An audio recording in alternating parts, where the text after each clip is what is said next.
DPR RI, Saudara Ketua, Wakil-Wakil Ketua dan Anggota DPD RI, Saudara Ketua dan Wakil Ketua lembaga-lembaga negara, para Menteri Kabinet Indonesia Bersatu Kedua, para undangan dan hadirin yang kami muliakan. Puji dan syukur kita persembahkan kehadirat Allah Subhanahu wa Ta'ala, Tuhan yang Maha Esa, atas segala limpahan rahmat dan karunia-Nya. Alhamdulillah, siang hari ini kita dapat hadir pada rapat paripurna DPR RI dalam rangka pembukaan masa persidangan pertama tahun sidang 2013-2014 dalam keadaan sehat. Rapat paripurna DPR RI siang hari ini yang juga dihadiri oleh seluruh pimpinan dan anggota DPD RI memiliki dua agenda, yaitu pertama, pidato Ketua DPR RI dalam rangka pembukaan masa persidangan pertama tahun sidang 2013-2014, dan kedua, pidato Presiden Republik Indonesia dalam rangka pengantar keterangan pemerintah atas RUU tentang APBN 2014 dan nota keuangannya. Kehadiran seluruh pimpinan dan anggota DPD RI dalam agenda sidang paripurna DPR RI berkenaan dengan peran dan fungsi pertimbangan DPD RI atas RUU APBN 2014 sebagaimana diatur dalam pasal 22D ayat 2 dan pasal 23 ayat 2 Undang-Undang Dasar Negara Republik Indonesia tahun 1945. Amanat konstitusi ini diperkuat dengan beberapa pasal dalam Undang-Undang Nomor 27 tahun 2009 tentang MPR, DPR, DPD, dan DPRD. Kehadiran DPD RI dimaksudkan untuk semakin memberikan ruang politik kepada perwakilan daerah guna turut berperan dalam penetapan kebijakan nasional. Oleh karenanya diharapkan pidato pengantar Presiden Republik Indonesia terhadap RUU APBN 2014 juga akan mencakup berbagai hal yang terkait dengan pembangunan daerah. Saudara Presiden, Saudara Wakil Presiden, sidang Dewan yang terhormat. Berdasarkan catatan dari Sekretariat Jenderal, telah hadir dan menandatangani daftar hadir sebanyak 425 anggota Dewan, terdiri dari seluruh unsur fraksi DPR RI. Oleh karena itu, sesuai dengan ketentuan pasal 245 ayat 1 Peraturan DPR tentang tata tertib, dengan mengucap Bismillahirrahmanirrahim, kami membuka rapat paripurna DPR RI pembukaan masa persidangan pertama tahun sidang 2013-2014. Rapat paripurna ini kami nyatakan dibuka dan terbuka untuk umum.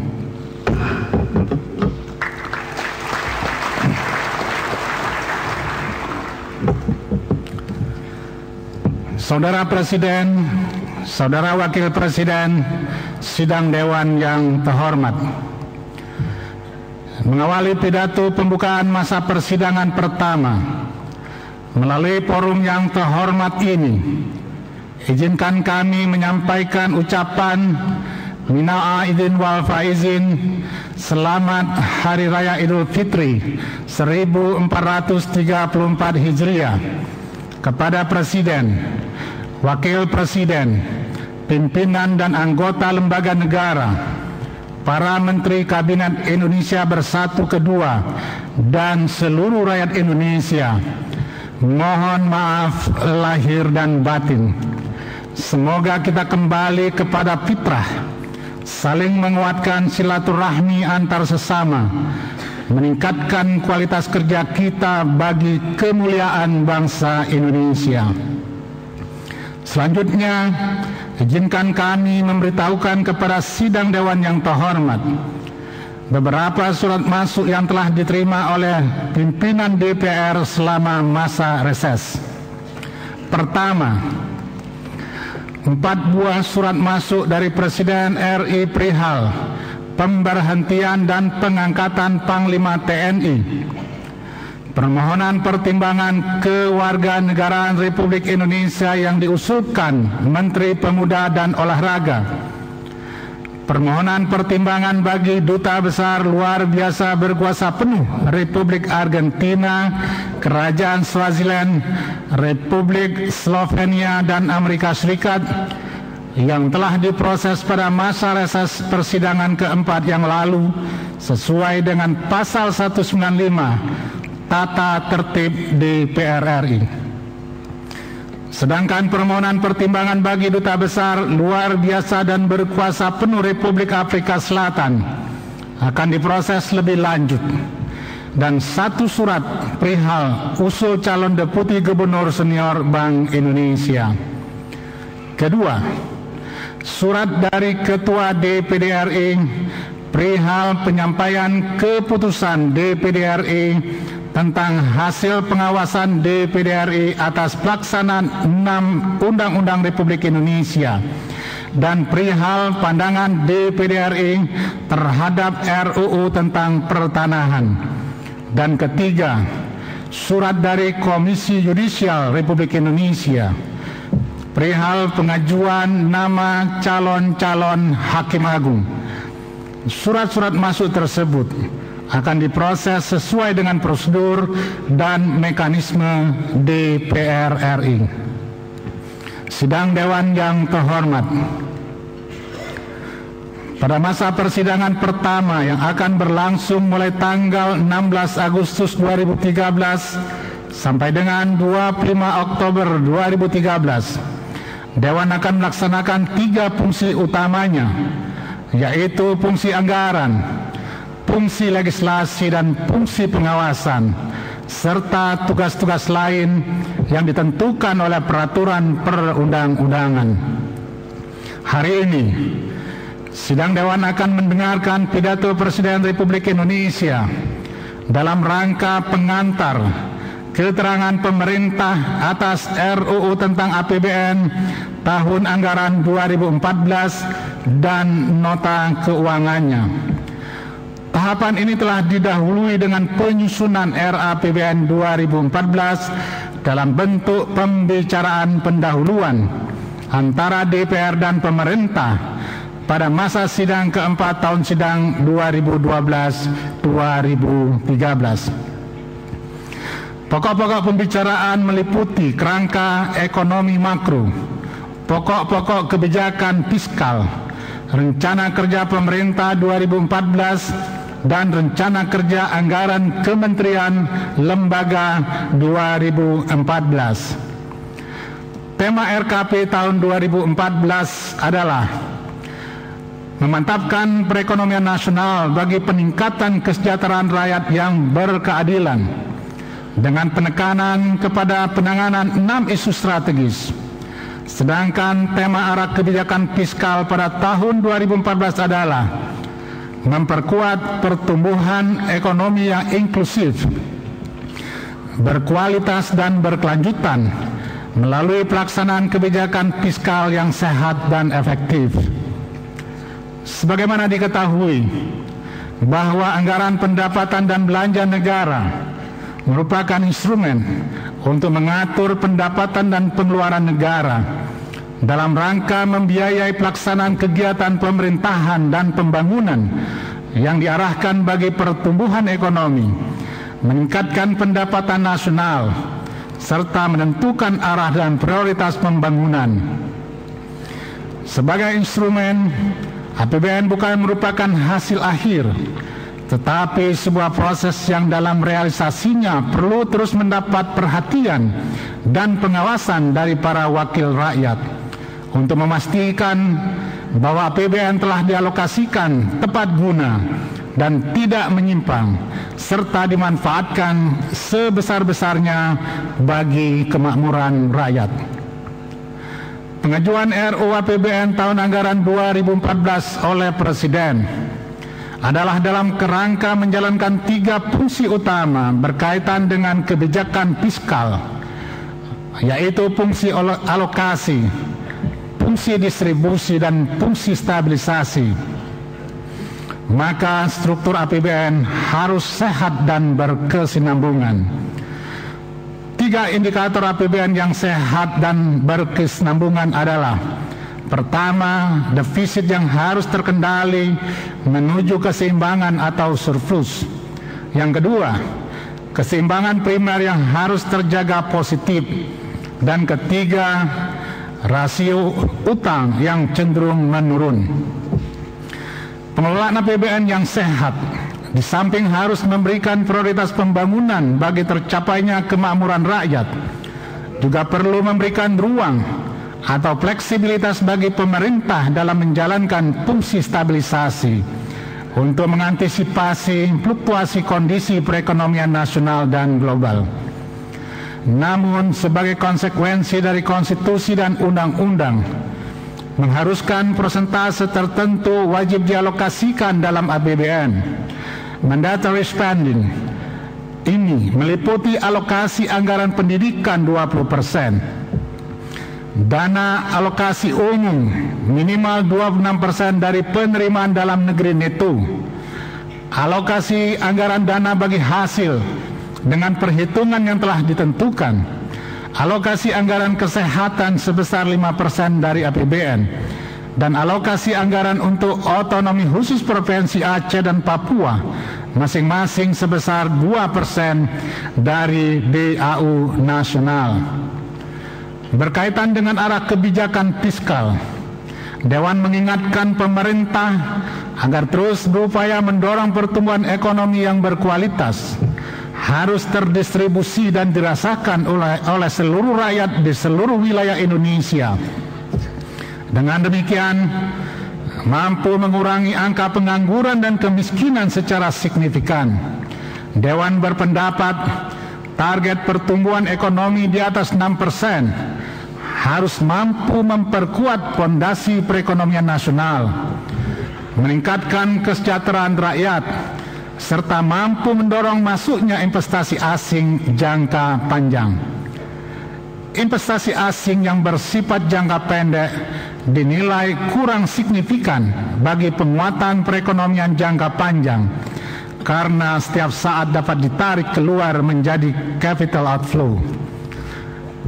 Melihat pertumbuhan perekonomian global yang masih melambat sejak krisis tahun 2008, pemerintah sebaiknya fokus pada pembenahan perekonomian domestik, antara lain dengan mendesain stimulus fiskal yang efektif guna mendorong pertumbuhan dan pemerataan ekonomi. Persoalan infrastruktur harus menjadi prioritas utama untuk diatasi karena akan berdampak pada laju perekonomian secara keseluruhan melalui strategi yang bersifat komprehensif dan terkoordinasi antar instansi pemerintah yang efektif. Momentum pertumbuhan yang positif hendaknya menjadi dasar dalam mengembangkan sektor-sektor produktif, khususnya sektor real. Pengembangan sektor real juga harus didukung instrumen kebijakan moneter yang baik, antara lain dengan mengatur fleksibilitas tingkat suku bunga perbankan. Intermediasi bank harus mampu menggairahkan ekonomi swasta, termasuk usaha mikro, kecil, dan menengah, agar pengembangan UMKM dapat menjadi salah satu pilar ekonomi nasional yang kokoh dari terpaan krisis. Fakta lain yang harus menjadi perhatian adalah meningkatnya harga-harga barang, terutama harga barang kebutuhan pokok.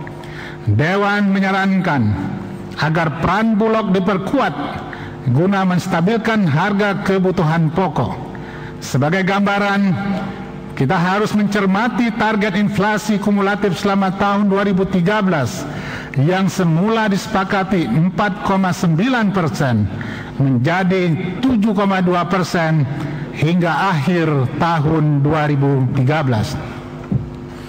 Dewan menilai target inflasi tahun 2013 cukup tinggi, dikhawatirkan mendekati 2 digit jika pemerintah tidak mengambil langkah-langkah yang strategis.